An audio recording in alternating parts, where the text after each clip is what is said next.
آخر ہمارے ہزاروں بلکہ لاکھوں کا انگور کیوں خراب ہو جاتا ہے؟ اس کے پیچھے وجوہات کیا ہے؟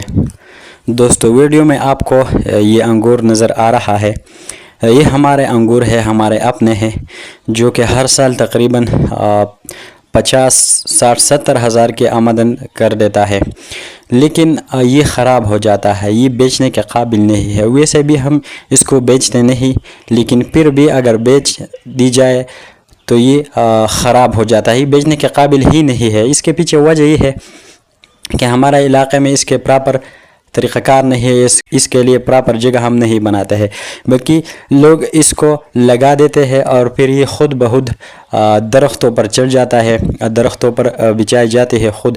یہاں پر شہتوت، خوبانی اور شابلوت کے درخت ہوتے ہیں، جو کہ یہ انگور خود جا کے اس پر بچھائی جاتی ہے، اس پر چڑھ جاتے ہیں، اور پھر اس کے خیال بھی ہم نہیں رکھتے ہیں۔ ہمارے لوگ یہاں پر اس کی تحفظ بھی نہیں کرتے۔ روزانہ سینکڑوں کی تعداد میں پرندے آ کے اس کو کھا جاتے ہیں۔ جو انگور کا دانہ کوئی پرندہ کھا جائے یا آدھی کھا جائے تو اس پر مچھر آ جاتا ہے یا مکھی وغیرہ یہ آ جاتے ہیں، تو اس کی وجہ سے پھر سارا جو انگور کا ایک چھلکا ہوتا ہے وہ خراب ہو جاتا ہے۔ تو یہی وجہ ہے یہاں پر کہ یہاں پر درخت ہوتے ہیں اور درختوں پر پرندے آسانی سے بیٹھ جاتے ہیں، اور جب پرندے اس پر بیٹھتے ہیں تو آسانی سے اس انگور کو کھا جاتا ہے۔ یہی وجہ ہے کہ سارا انگور پھر خراب ہو جاتا ہے، آدھا بچ جاتا ہے لیکن آدھا خراب ہو جاتا ہے، تو پھر مکمل طور پر یہ خراب ہو جاتا ہے اور بیچنے کے بھی قابل نہیں ہے۔ ورنہ ہمارے ذاتی اتنے ہیں، 50، 60 ہزار کی آمدن کر دیتا ہے۔ اس طرح ہمارے چچاؤں کی، اس طرح اور ہمارے انکل، ماموں وغیرہ، ان سب کی یہی حال ہے۔ یہاں پر ہمارے بہت زیادہ، اگر سارے کو اکٹھا کر دی جائے تو تقریباً 5-6 لاکھ کی آمدن ہے یہاں پر ہمارے انگور کے، لیکن ہم اس کو بیچتے نہیں۔ وجہ یہ ہے کہ یہ خراب ہو جاتا ہے، پرندے اس کو کھا جاتا ہے، اور پھر مچھر، مکھی وغیرہ ان سب کو باقی جو ہے وہ خراب کر دیتا ہے۔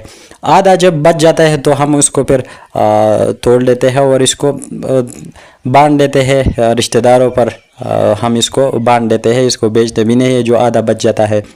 لیکن آدھے سے زیادہ جو پرندے کھا جاتے ہیں اور مچھر اس کو خراب کر دیتا ہے۔ یہی وجہ ہے یہاں پر کہ یہاں پر درختوں پر چڑھ جاتے ہیں، درختوں پر بچھائے جاتے ہیں، اور اس کے پراپر جو تحفظ کی ہے یہ نہیں کرتے لوگ، اسی وجہ سے یہ مکمل طور پر خراب ہو جاتا ہے یہ انگور۔ باقی بھی یہ انگور ویسے نہیں ہے جیسے بازار میں ملتا ہے، اس طرح کے نہیں، یہ ترش بھی ہوتا ہے، لیکن ترش کی وجہ یہ ہے کہ درختوں میں ہوتا ہے، اور درختوں کچھ جگہ پر سورج کی روشنی لگ جاتی ہے اور کچھ پر نہیں۔ یہی وجہ ہے کہ یہ کچھ جگہ پر ترش ہو جاتا ہے، سارے جو ہے وہ پک نہیں جاتے ہیں۔ تو آج میں نے آپ کو بتا دیا ہمارے انگور اپنے، جو میں نے آپ کو دکھا دیے، اس کے جو خراب ہونے کا طریقہ کار تھا وہ بھی میں نے آپ کو بتا دیا کہ یہ کیوں خراب ہو جاتا ہے۔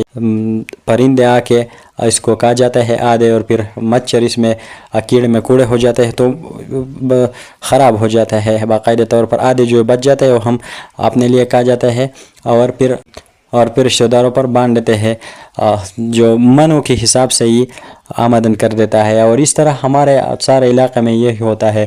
جو لوگ اپنے گھر میں لگا دیتے ہیں اس انگور کو، پھر گھر کے دالان میں لگا دیتے ہیں، وہ کچھ نہ کچھ ٹھیک ہوتا ہے، وہ خراب نہیں ہو جاتا ہے، کیونکہ اس کا پراپر تحفظ ہو جاتی ہے۔